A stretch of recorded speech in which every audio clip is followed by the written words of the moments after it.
आप कह रहे हैं कि जो कीड़े हैं वो आपके सर में चले गए, ब्रेन तक चले गए, ब्रेन तक कीड़े चले गए। वो एच पिलोरी की सारी इन्फेक्शन, वो जो एच पिलोरी के कीड़े हैं, H pylori IgA, IgG, IgM, 3 किस्में होती हैं इसकी, और ये तीनों खुराक के साथ मिक्स हुए, मैदे से जिगर में गए, जिगर ने खाई हुई खुराक को मेटाबोलाइज किया, खून में डाल दिया।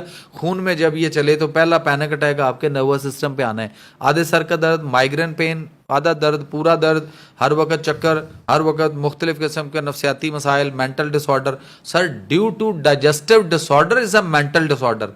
ऐसा नहीं होता कि मेंटल डिसऑर्डर की वजह से मैदा खराब हो। ये हुआ, फिर वहां से वो अपना एक सर्कुलेशन है ब्लड का, वो हुआ, फिर वो ब्लड आया हमारे दिल की तरफ, रास्ते में फेफड़े पड़ते हैं, लंग्स में आया, तो वहां क्या होता है, वहां पे ये होता है कि वो आपको पेशेंट फील करता है कि मुझे ना मेरा ऐसे ही बड़ा माइनर सा, बहुत माइनर सा मेरा सांस रुका है, या वो ठंडे साह पड़ता है। अच्छा, जैसे रोने के बाद नहीं सिसकी बंदा लेता है, ऐसे सांस आता ऐसे है। भी होता है, हाँ, बैठे बिल्कुल, बैठे। तो बिल्कुल। इसका मतलब है वहां आगे कुछ हुआ। फिर वो ब्लड सर्कुलेशन जब हार्ट में पहुंची तो उन्होंने हार्ट के अंदर आके हार्ट के कार्डियक मसल्स के ऊपर अटैक किया। जब वहां होगा वो एच पेलोरी के इन्फेक्शन और कीड़ों का, तो आपको हार्ट पे, इधर बैक पे, बाजू की तरफ हल्की सी पेन, दर्द, ज्यादा दर्द, कुछ भी ऐसा होगा, डल पेन रहेगी। हम कहेंगे यार ये कुछ हार्ट का मसला तो नहीं हो रहा मुझे। डॉक्टर के पास गए, उसने कहा ईसीजी कराओ, ईसीजी कराओ, ईसीजी कराओ, 5 7 10 हो गई, नॉर्मल आ रही हैं। उसके बाद उसने कहा नहीं, इको कराओ, इको कराओ, इको कराओ, इको हो गई, कुछ भी नहीं आ रहा, कोलेस्ट्रॉल कराओ। डॉक्टर ने फिर इंडराल पे लगा दिया। हार्ट बीट प्लस माइनस हो रही है, कुछ ऐसा, और डॉक्टर ने इंडराल पे लगा दिया। वो इंडराल वो गोली है, ये उस वक्त खानी है जब आपको हार्ट की पेन हो, जेन्युइन हार्ट की पेन हो, एलोपैथिक रूल्स के मुताबिक, और उस वक्त देनी है जब आपका हार्ट का बाईपास हो चुका हो और उसके बाद आपकी हार्ट बीट स्टेबल ना हो, आपको हार्ट की पेन आए, देन आपने इंड्रॉल लेनी है। तो सारी दुनिया इंड्रॉल ते लगी खाई जा रही है। बिल्कुल, एग्जाम से पहले इंड्रॉल खा लो, जहाज में बैठे इंड्रॉल खा लो। खा लो। अब वो हार्ट के उसके ऊपर, वो हार्ट का पेशेंट नहीं है, वो एच पिलोरी का पेशेंट है, लेकिन लगा दिया। फिर वो जब पूरी बॉडी में फैला, आपके इसने आपकी पूरी बॉडी के उजलात, मस्कुलर सिस्टम को डिस्टर्ब किया, इसने आपकी पूरी बॉडी के नर्वस सिस्टम को, असाब को डिस्टर्ब किया, तो फिर मरीज जो है वो फिर पागलों वाले ये सारे काम इस तरह की उसकी पोजीशन ना होगी।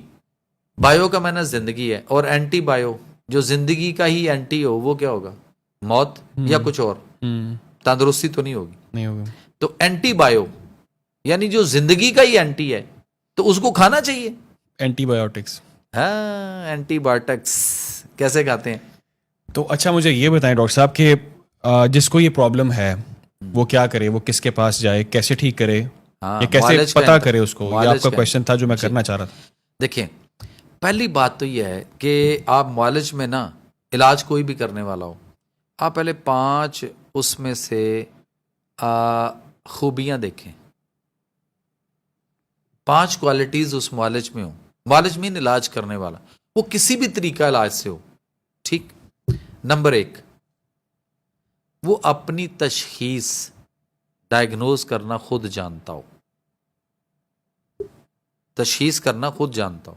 नंबर 2, वो अपनी दवाई बनाना जानता हो। नंबर 3, वो ग़िज़ा को जानता हो, उसकी पूरी A to Z ग़िज़ा के बारे में उसको पता हो, ऑल फॉल नहीं, पूरा ग़िज़ा का पता हो। नंबर 3, 4 पे उसको परहेज़ करवाना जानता हो, उसका लाइफस्टाइल कैसा है, उसका इंटरनल और एक्सटर्नल एनवायरनमेंट कैसा है, लाइफस्टाइल कैसा है, वो उसको चेंज करना और फितरत और नेचर के करीब लाना जानता हो। अब ढूंढें ऐसा मुआलिज कहाँ मिलेगा, कौन सा होगा, किसका इंतखाब करना है।